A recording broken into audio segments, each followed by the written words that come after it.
যারা শহীদ হয়েছেন এবং যারা আহত হয়েছেন তাদের যেই নাম, তাদের পরিচয়, তাদের সব কিছু ডকুমেন্টেশন করাটা খুবই পুঙ্খানুপুঙ্খ। এটার জন্য যেটা করা হয়েছে, আমরা তো এখান থেকে কাজ করেছি, এটা ডিস্ট্রিক্ট অ্যাডমিনিস্ট্রেশন, তারপরে উপজেলা অ্যাডমিনিস্ট্রেশন সবাইকে নিয়োজিত করা হয়েছে।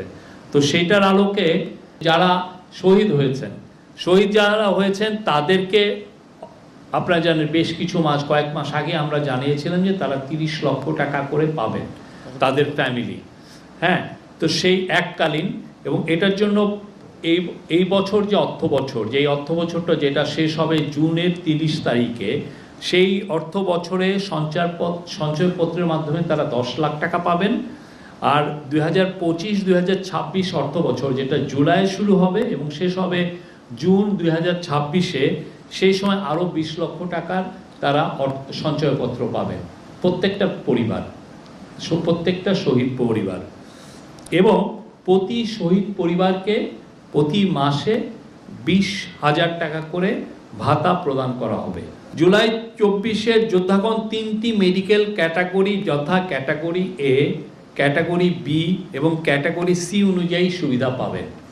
এই ক্যাটাগরি এর আমরা বর্ণনা দিচ্ছি।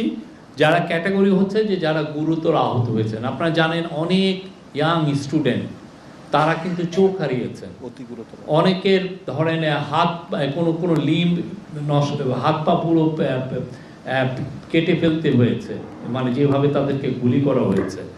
তো এই অতি গুরুতর আহতকে জন্য ক্যাটাগরি এর 493 জনকে এরকম আইডেন্টিফাই করা হয়েছে। এই 493 জন জুলাই যোদ্ধা আমরা বলছি তালিকাভুক্ত। তারা চিকিৎসার পরও শারীরিক অসমর্থতার নিরিখে অন্যের সহায়তা ব্যতীত জীবনযাপনে তারা অক্ষম।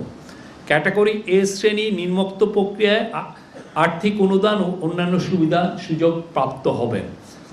ক, এককালীন 5 লক্ষ টাকা তাদেরকে প্রদান করা হবে।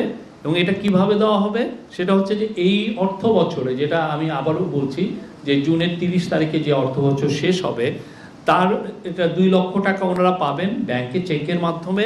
এবং আগামী অর্থ বছরে, যেটা আগামী বছরের জুনের 30 তারিখে শেষ হবে, সেইখানে 3 লক্ষ টাকা করে তাদেরকে প্রদান করা হবে। আর আবার তাদেরকেও প্রতি মাসে 20,000 টাকা করে ভাতা প্রদান করা হবে। বিভিন্ন সরকারি হাসপাতালে তারা আজীবন চিকিৎসা সুবিধা প্রাপ্ত হবেন।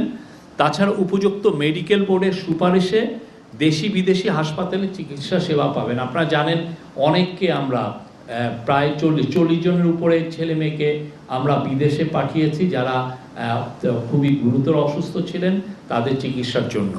আর ক্যাটাগরি বিকে আমরা বলছি যে যারা গুরুতর আহত হয়েছেন। এই ক্যাটাগরি বিতে আছেন 908 জন।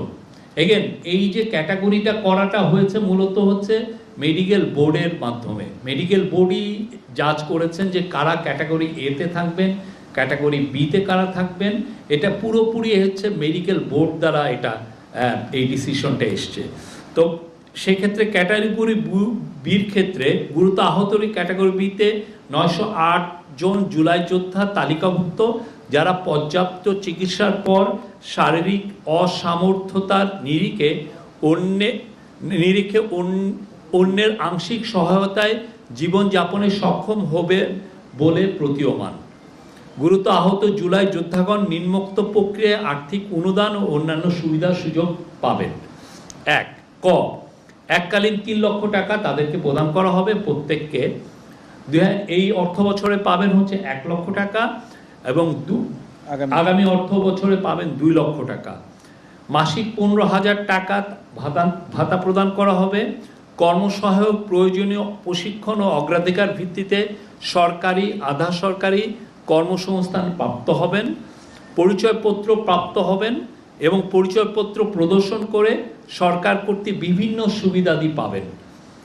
আর এটা হচ্ছে ক্যাটাগরি বি।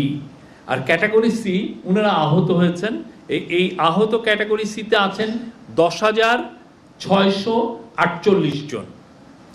এই 10,648 জন জুলাই যোদ্ধা তালিকাভুক্ত, যারা চিকিৎসার পর সুস্থ হয়েছেন।